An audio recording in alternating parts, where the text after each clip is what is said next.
नमस्कार बच्चों, कैसे हैं आप सब। आशा करती हूँ आप सभी अच्छे होंगे, स्वस्थ होंगे, खुश होंगे और अपनी पढ़ाई भी अच्छे से कर रहे होंगे। तो जैसा कि आप सभी जानते हैं, मैं हूँ आपकी हिंदी की अध्यापिका और मैं स्वागत करती हूँ आप सभी का आईसीटी वर्चुअल क्लासरूम में।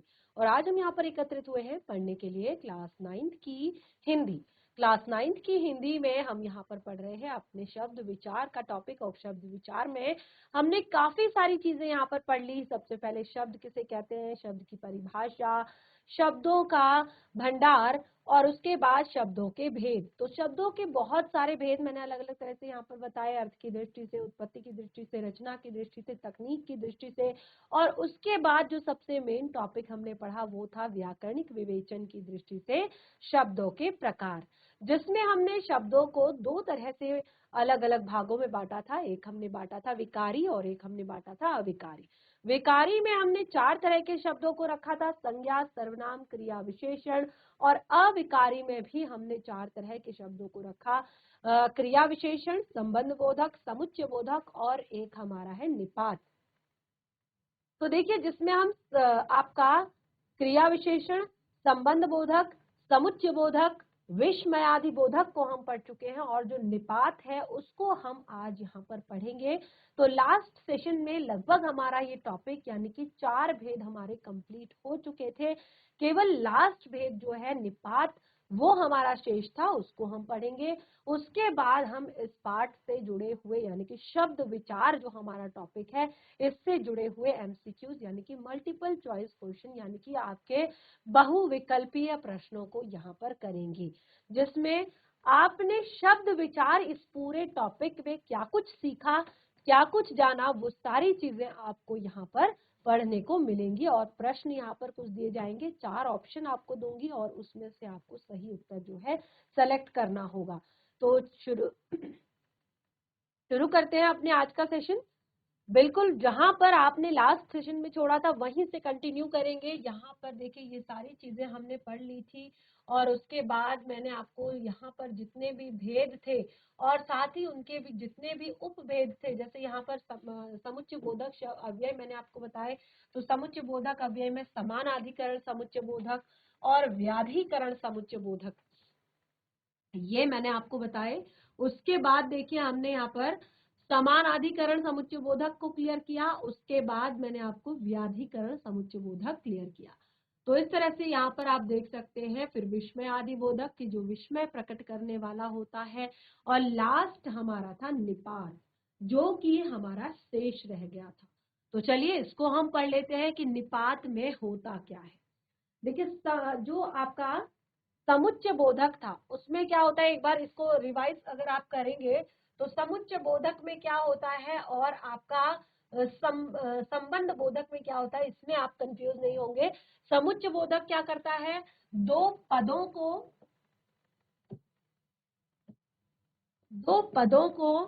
पदबंधों को, उपवाक्यों को बीच से, उपवाक्यों के बीच संबंध स्थापित करता है। ठीक है, तो जैसे मैंने यहाँ पर बताया कि मैं भाग कर गया फिर भी गाड़ी छूट गई, गाड़ी निकल गई। ठीक है, तो यहाँ पर भाग कर गया, ठीक है, एक वाक्य है, और गाड़ी निकल गई एक वाक्य है, और ये जुड़ा हुआ है फिर भी शब्द से। तो ये आपका एक समुच्चय बोधक शब्द है। और इसमें मैंने एक और बताया था, सीता और गीता पढ़ रही है। तो जब हमने यहाँ पर कहा समानाधिकरण, दो भेद, समानाधिकरण और व्याधिकरण। समानाधिकरण में कहा जहां पर दो सेम, दो एक जैसे आपके जो अव्यय होते हैं, जो एक जैसे वाक्य होते हैं, पदबंध होते हैं और पद होते हैं, उनको जोड़ने का काम करता है वो समानाधिकरण। जैसे सीता और गीता लिखा था, और उसके बाद यहाँ पर हमने कहा संस्कृति और भाषा, दिन और रात। तो ये सब चीजें क्या है, जो एक जैसी चीजें हैं उनके लिए जिन शब्दों का हम प्रयोग करते हैं, अव्यय शब्दों का जोड़ने के लिए, उनको कहते हैं समानाधिकरण समुच्चय बोधक। ठीक है। उसके बाद आता है व्याधिकरण। तो व्याधिकरण में मैंने क्या बताया था कि यहाँ पर ये क्या करता है, एक से अधिक जो आपके उपवाक्य होते हैं उनको प्रधान उपवाक्यों से जोड़ने का काम करता है, उनको प्रधान उपवाक्यों से जोड़ने का काम करता है। और यदि तुम जाओगे तो मैं जाऊंगा, यदि तुम जाओगे तो मैं जाऊंगा। मैंने कार्य किया क्योंकि मैंने कार्य नहीं किया क्योंकि मैं गंगा स्नान करने गया था। तो यहाँ पर जो शब्द है जैसे आपका क्योंकि, ठीक है, यहाँ पर क्या कहा, ये एक प्रधान उपवाक्य के साथ जोड़ते हैं, यदि तुम जाओगे तो मैं जाऊंगा, ठीक है, यदि। तो इस तरह से ये आपके हैं व्याधिकरण समुच्चय बोधक। तो निपात, फिर उसके बाद विस्मय जो सूचक है वो मैंने आपको बता दिया था कि जिसमें हम हर्ष, आश्चर्य, दुख, व्यथा, घृणा, प्रशंसा आदि मनोभावों को प्रकट करते हैं, उसको कहते हैं विस्मयादि बोधक अव्यय शब्द। इसके बहुत सारे एग्जाम्पल यहाँ पर दिए थे, जैसे कि मैंने आपको बताया कि यदि हमें हर्ष प्रकट करना हो, खुशी प्रकट करनी हो, तो हम क्या कहते हैं, वाह, शाबाश। यदि हमें शोक प्रकट करना हो यानी कि दुख प्रकट करना हो तो हम क्या कहते हैं, हाय। यदि हमें विस्मय प्रकट करना हो तो हम कहते हैं ओह क्या। यदि हमें आशीर्वाद प्रकट करना हो तो हम कहते हैं जीते रहो, विजयी भव। यदि तिरस्कार हमें करना है तो हम कहते हैं छी, धिक। यदि हमें स्वीकार बोधक यानी कि किसी बात को हमें स्वीकार करना है तो हम कहते हैं अच्छा जी, हाँ जी। तो ये है स्वीकार बोधक, ठीक है। तो ये हमारा विस्मयादि बोधक यहाँ पर कंप्लीट हुआ था लास्ट सेशन में। अब देखिए निपात जो हमारा टॉपिक शेष रह गया था उसको हम पढ़ेंगे। परिभाषा, किसे कहते हैं निपात, जो किसी पद के बाद लगकर उसके अर्थ में गंभीरता से बल देते हैं, जो किसी पद के बाद लगकर, किसी भी पद के बाद में लगकर उस पद पर गंभीरता से बल देते हैं, यानी कि उस शब्द को क्या करते हैं, एक तरह से उसका प्रभाव बढ़ाते हैं, तो उसको हम कहते हैं निपात। उन पदों को हम क्या कहते हैं, निपात। और निपात को ही अवधारणा मूलक पद कहते हैं। जो निपात होते हैं, निपात को ही अवधारणा मूलक पद कहते हैं। अब देखिए यहाँ पर, मैं दिल्ली आज ही जाऊंगा, मैं दिल्ली आज ही जाऊंगा। उसने तो, अब देखिए केवल मैं यह कहूंगी कि मैं दिल्ली आज जाऊंगा, तो बहुत ज्यादा बल नहीं है, यानी कि एक सीधा सीधा वाक्य मैंने कह दिया कि मैं आज दिल्ली जाऊंगा।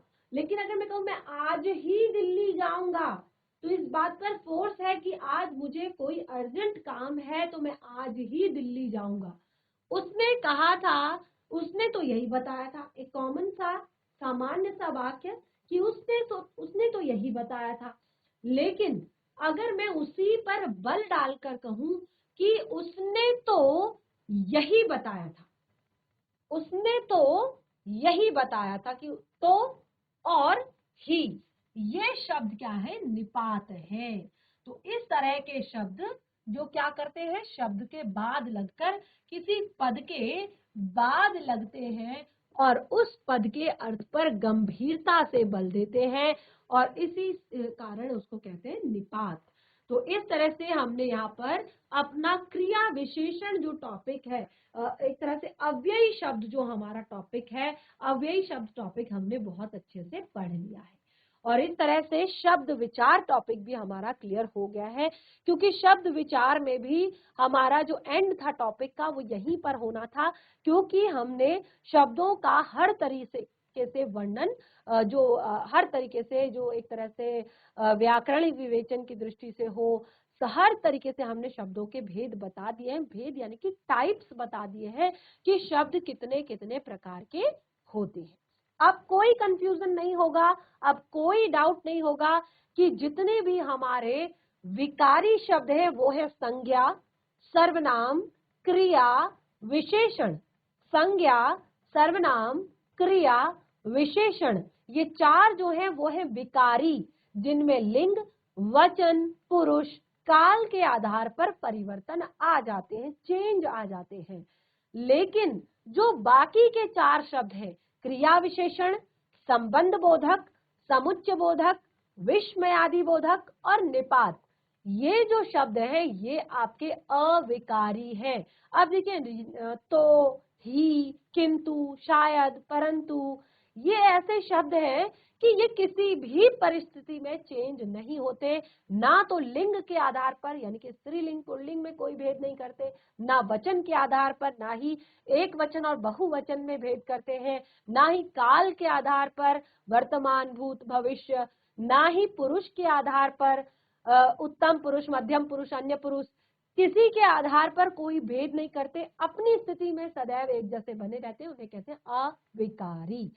तो इस तरह से शब्द विचार टॉपिक कंप्लीट होता है। और जिन बच्चों ने कॉपी में नोट डाउन किया है बहुत अच्छी बात है, क्योंकि ये जो चीजें होती है, जैसे मैंने आपको बताया, पहला टॉपिक हमने पढ़ा था भाषा, लिपि और व्याकरण, जिसमें हमने वर्णों के बारे में एक तरह से भाषा के बारे में जाना, लिपि के बारे में जाना और व्याकरण की परिभाषा बताई। और वहीं से स्टार्ट हुई ये 3 शाखाएं, क्योंकि व्याकरण जो है वही हमें भाषा के शुद्ध रूप में प्रयोग का ज्ञान कराता है। तो व्याकरण जानने के लिए हमें वर्णों को जानना होगा, व्याकरण पढ़ने के लिए हमें भाषा पढ़ने के लिए एक तरह से कहें कि हमें व्याकरण को पढ़ना होगा, और व्याकरण को पढ़ने के लिए वर्णों का ज्ञान, शब्दों का ज्ञान और आपके वाक्यों का ज्ञान होना बहुत ज्यादा जरूरी है। तभी हमारी भाषा शुद्ध रूप में सही तरीके से प्रयोग करना हम उसको सीख पाएंगे। तो टॉपिक यहाँ पर कंप्लीट होता है। आगे बढ़ते हैं। जैसे मैंने आपको बताया कि इस पाठ से जुड़े हुए एक तरह से बहुविकल्पीय प्रश्न हैं, पूरा टॉपिक पढ़ चुके हैं। अब यहाँ पर बहुविकल्पीय प्रश्न हैं, उनको हम करने जा रहे हैं। तो बिल्कुल आप रेडी हो जाइए सभी। सबसे पहले यहाँ पर देखते हैं, शब्द किसे कहते हैं। शब्द किसे कहते हैं। अब देखिए बहुत ही इजी है, जिन बच्चों ने शुरुआत से पढ़ा है। वैसे यहाँ पर ये वर्गों नहीं वर्णों लिखा हुआ है, अगर आप ध्यान से पढ़ेंगे तो। शब्द किसे कहते हैं, और कुछ भी अपने मन से नहीं बताना है। यहाँ पर आप देख सकते हैं साफ साफ तौर पर यहाँ पर लिखा गया है आंसर, और आपने सही आंसर केवल यहाँ पर बताना है। तो पहला प्रश्न है, शब्द किसे कहते हैं। जब आपको शब्द किसे कहते हैं ये नहीं पता होगा तो फिर आप आगे कैसे बढ़ेंगे। शब्द किसे कहते हैं, आपका 4 ऑप्शन है। वर्णों के समूह को, वर्णों के सार्थक मेल को, वाक्य में प्रयोग किए गए शब्द को, या इन सभी को। किसको कहते हैं वर्ण। वर्णों के समूह को, वर्णों के सार्थक मेल को, या वाक्य में प्रयोग किए गए शब्दों को। तो सही उत्तर है आपका उत्तर 2।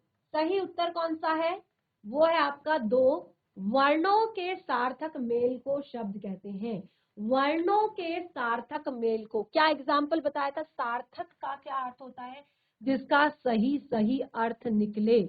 ठीक है, तो कैसे बना है ये, घ र। ठीक है, तो ये आपका वर्णों का सार्थक मेल हुआ। ठीक है, क ल म, क ल म। वर्णों का सार्थक मेल शब्द कहलाता है। सही उत्तर है आपका 2। ठीक है, अब यहाँ पर अगला प्रश्न है, विकार के आधार पर शब्दों के कितने भेद होते हैं। विकार यानी कि परिवर्तन के आधार पर शब्दों के कितने भेद होते हैं। तो विकार के आधार पर शब्दों के, अभी अभी लास्ट यही चीजें पढ़ रहे हैं हम, कि विकार के आधार पर, जब मैंने अभी रिवाइज किया तो मैंने यही सारी चीजें बताई कि व्याकरणिक विवेचन के आधार पर हमने शब्दों को 8 भागों में बांटा। अब उन 8 भागों को समझने के लिए हमने, जिसको हम विकार के आधार पर भी कह सकते हैं, हमने शब्दों को 2 भागों में बांटा। सही उत्तर क्या है, 2 भागों में बांटा। अब 2 भाग कौन सा है, कौन कौन से है 2 भाग। कौन बताएगा, फटाफट बताइए। 2 भाग कौन कौन से हैं? 2 भाग हैं आपके विकारी और अविकारी। विकारी और अविकारी, ठीक है। तो क्लियर हुआ दोनों का आंसर यहां समझ आया। कौन सा शब्द तद्भव नहीं है? अब देखिए शब्दों के प्रकार में तत्सम और तद्भव शब्द भी हमने पढ़े हैं। तत्सम और तद्भव शब्द, ठीक है। अब यहां पर देखिए कौन सा शब्द तद्भव नहीं है? कुम्हार, पिंजरा, हाथी, मयूर। कुम्हार, पिंजरा, हाथी, मयूर। तो आपको तत्सम और तद्भव शब्द पहले पता होना चाहिए कि किसे कहते हैं तद्भव शब्द। तद्भव शब्द किसे कहते हैं? होता क्या है तद्भव शब्द? तत्सम और तद्भव। अगर यहीं पर लिखा होता कि इनमें से कौन सा शब्द तत्सम है, तो ये भी ये सेम आपका उत्तर होता, क्योंकि यहाँ पर लिखा है कौन सा शब्द तद्भव नहीं है, और अगर ये लिखा रहता है कौन सा शब्द तत्सम है तो भी उत्तर वही होता। तो क्या मीनिंग है तत्सम और तद्भव का? शब्दों में ही पढ़ा है। तत्सम शब्द, तत्सम, तत् अर्थात उसके, सम अर्थात समान। तो यहाँ पर हमारी हिंदी भाषा जो है उसमें हमने कहा कि तत्सम जो होते हैं, जो संस्कृत से हिंदी में एज इट इज आ जाते हैं, उनको कहते हैं तत्सम शब्द। लेकिन तद्भव वो होते हैं जो हिंदी में आए होते हैं संस्कृत से, लेकिन उत्पन्न होकर, ठीक है। अब यहाँ पर देखिए कुम्हार जो है हिंदी का शब्द है, पिंजरा हिंदी का शब्द है, हाथी हिंदी का शब्द है, मयूर आपका संस्कृत का शब्द है। तो इसमें से कौन सा शब्द तद्भव नहीं है? यानी कि ये शब्द आपका तत्सम है, इसीलिए ये तद्भव नहीं है। तो सही उत्तर है आपका नंबर 4। प्रयोग के आधार पर, ठीक है, प्रयोग के आधार पर शब्दों के कितने भेद होते हैं? प्रयोग के आधार पर, तो देखिए प्रयोग के आधार पर यानी कि हम शब्दों को किस तरह से प्रयोग करते हैं, कैसे प्रयोग करते हैं, प्रयोग के आधार पर जो हमने शब्दों के भेद बताए थे वो कौन कौन से बताए थे आपको? प्रयोग के आधार पर शब्दों के भेद कितने बताए थे आपको? इसको आप खुद लिखेंगे, ये बहुत ही इजी सा प्रश्न है। इतना अगर आप खुद से करेंगे, ये आपका होमवर्क है, नोट कीजिए। प्रयोग के आधार पर शब्दों के कितने भेद होते हैं, फिर से पढ़ेंगे। तत्भव शब्द किसे कहते हैं? तत्भव शब्द किसे कहते हैं? तो अभी अभी यहाँ पर मैंने कहा तत्भव शब्द जो कि संस्कृत भाषा से उत्पन्न हुए हैं, संस्कृत भाषा से हिंदी में उत्पन्न होकर आए हैं, एज इट इज नहीं आए हैं, वो है तत्भव। तो जो संस्कृत से कुछ बदलकर हिंदी में आते हैं, जो हिंदी से कुछ बदलकर संस्कृत में आते हैं, जो विदेशी भाषाओं के लिए आते हैं, जो 2 भाषाओं से मिलकर बनते हैं। तो ये तीनों आपके रॉन्ग आंसर है, आपका सही आंसर है ये। मनुष्य शब्द उत्पत्ति के आधार पर किस तरह का शब्द है? मनुष्य शब्द उत्पत्ति के आधार पर किस तरह का है? अब देखिए उत्पत्ति के आधार पर शब्दों के कितने भेद होते हैं? उत्पत्ति के आधार पर शब्दों के कितने भेद होते हैं? उत्पत्ति के आधार पर शब्दों के 4 भेद होते हैं। कौन कौन से? तत्सम शब्द, तद्भव शब्द, देशज शब्द, आगत शब्द, या इसको आप विदेशी शब्द भी कह सकते हैं। आगत शब्द या आप विदेशी शब्द भी कह सकते हैं। तो मैंने आपको बहुत अच्छे से यहाँ पर लिखवाया है कि, और बहुत सारे शब्द भी लिखवाए हैं कि कौन से शब्द आपके उर्दू फारसी के हैं, कौन से शब्द आपके चाइना के हैं, कौन सा शब्द आपका रसिया का है, रूस का है। तो ये भी आपका होमवर्क है, घर जाकर इसको एक बार पढ़ें और उसके बाद खुद से इसका आंसर लिखिए। जो छोटे छोटे प्रश्न हैं देखिए, ये मैं आपको होमवर्क के लिए दे रही हूँ और इनको आप जरूर लिख कर लाएं। इनमें कुछ भी ऐसा नहीं है कि आप ना कर पाए। चलिए आगे बढ़ते। इनमें से कौन सा शब्द रूढ़ है? हमने क्या कहा था कि रूढ़ शब्द क्या होते हैं? क्या कहा था हमने रूढ़ शब्दों के लिए? रूढ़ शब्द किसे कहते हैं? हमने कहा था रूढ़ शब्दों के लिए कि जो काफी समय से चले आ रहे हैं, प्रयोग किए जा रहे हैं और उनका कोई दूसरा अर्थ नहीं होता है, और उन्हें रूढ़ शब्द कहते हैं। दूसरा कोई अर्थ नहीं होता, उन्हें रूढ़ शब्द कहते हैं। तो इसका आपका जो सही उत्तर है वो है आपका, क्या है इसका सही उत्तर? पहला दिया गया है पाठशाला, दूसरा दिया गया है पंकज, तीसरा दिया गया है पुस्तक, चौथा दिया गया है पुस्तकालय। कोई दूसरा अर्थ नहीं होता है और काफी समय से पहले से ये चले आ रहे हैं, काफी समय से चले आ रहे हैं, इसे कहते हैं रूढ़ शब्द। तो कौन सा? अब देखिए यहाँ पर जो पाठशाला शब्द है इसको भी हम और अलग अलग शब्दों में बोलते हैं। पंकज शब्द है और मीनिंग भी हो सकते हैं। पुस्तकालय शब्द है और अधिक मीनिंग भी हो सकते हैं। लेकिन आपका पुस्तक शब्द है जो जिसका कोई और दूसरा अर्थ नहीं होता और काफी समय से ये शब्द चला आ रहा है। एक तरह से एक ही चीज के लिए ये रूढ़ हो गया है। ठीक है, तो इसीलिए इसको कहते हैं आपका रूढ़ शब्द। ठीक है, दूसरा है उत्पत्ति के आधार पर शब्द कितने प्रकार के होते हैं? उत्पत्ति के आधार पर शब्द कितने प्रकार के होते हैं?